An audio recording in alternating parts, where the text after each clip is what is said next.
এই শালা লেখক, ওই বুড়িটা যে বলে গেল ওরা বোঝার মানেটা কি? শিক্ষার বোঝা। আমার ফুটবে শালা, আমি ওইসব শিক্ষার ধার ধারি না।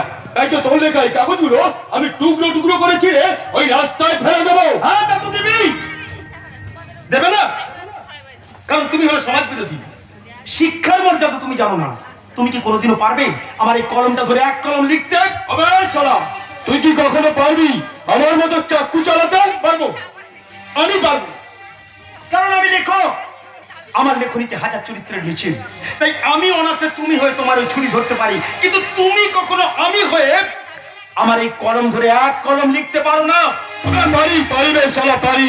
এই দেখ, তোর হাত থেকে কলমটা ছিনিয়ে নিয়ে এই আমি লিখতে বসলাম। তাহলে তুমিও দেখো, এই মুহূর্তে তোমার হাত থেকে ছুরিটাকে ছিনিয়ে নিয়ে আমিও বলতে শুরু করলাম, আবে শালা লেখক, শালাই লালা গুন্ডার চরিত্রটাকে লেখার আগে তার চরিত্রটাকে ভালো করে দেখে নেবে শালা। আপনি কি বাজে কথা বলছেন? অপেক্ষা, বাজে কথা নয়, বাজে কথা নয়, আর নোংরা নোংরা কথা বলছি। কথাগুলো শুনেলে আর একটা একটা করে শুনেলে, না হলে সারা তোকে খিস্তি মেরে তোর লেখা আমি ছিঁড়ে টুকরো টুকরো করে দেবো।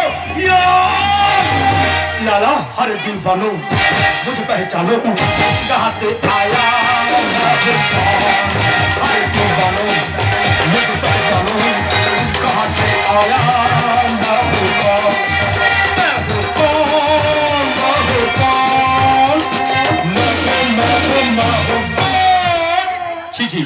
মানুষের মুখে এত নোংরা কথা? ল্যাংড়া করে দেবো বে শালা, শালা একেবারে ল্যাংড়া করে দেবো।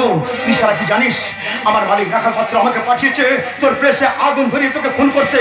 বন্ধ কর, লেখা বন্ধ কর, না হলে ছুরিটা আমি তোর বুকে আমূল বসিয়ে দেবো।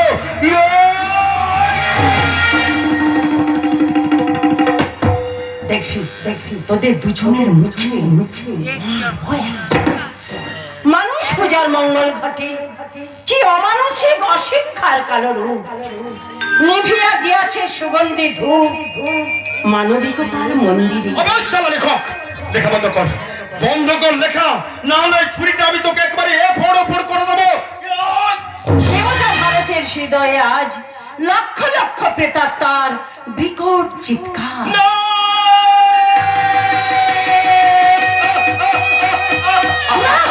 না, হাসবে না বড় ভগবান, তুমি হাসবে না, কারণ তোমার চরিত্রে হাসি নেই, আছে শুধু কান্না, দুঃখ আর যন্ত্রণা।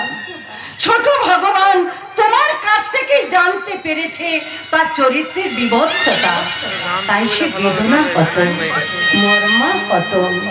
তোমার পায়ে ধরে সে ক্ষমা চাইছে, ওকে ক্ষমা করে দিয়ে ছোট ভাই মনে করে ওকে তুমি বুকে তুলে নাও। ওঠো ওঠো লালা, ওঠো, এটাই তো আমি চাই।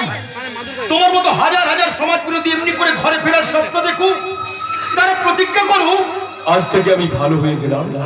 তাই তো ওই শয়তানদের দেওয়া আগাম টাকা আমি ফেরত দিতে চললাম। আর আমিও আমার লেখা নাটকটাকে শেষের দিকে নিয়ে চললাম। সাহিত্যে যে কথা তুমি আজও লিখনি, সে কথা তুমি কবে লিখবে? কি করে লিখবো? কাগজ কেনার মতো পয়সা কি আমার নেই? তাহলে আমাকেই তুমি কাগজ করো বড় ভগবান। বুড়িমা, তোমার সত্য সুন্দর সাদা কাগজের বুকে লেখো তোমার ক্ষমার পরিচয়। বুড়িমা, সহ্যের বিবরণ, একটা ভালো মানুষ কতটা খারাপ হতে পারে সেই লাইনগুলো নিয়ে বিস্ময়, জিজ্ঞাসা, পুণ্যচ্ছেদের চিহ্ন এঁকে দাও। বুড়িমা, দেখি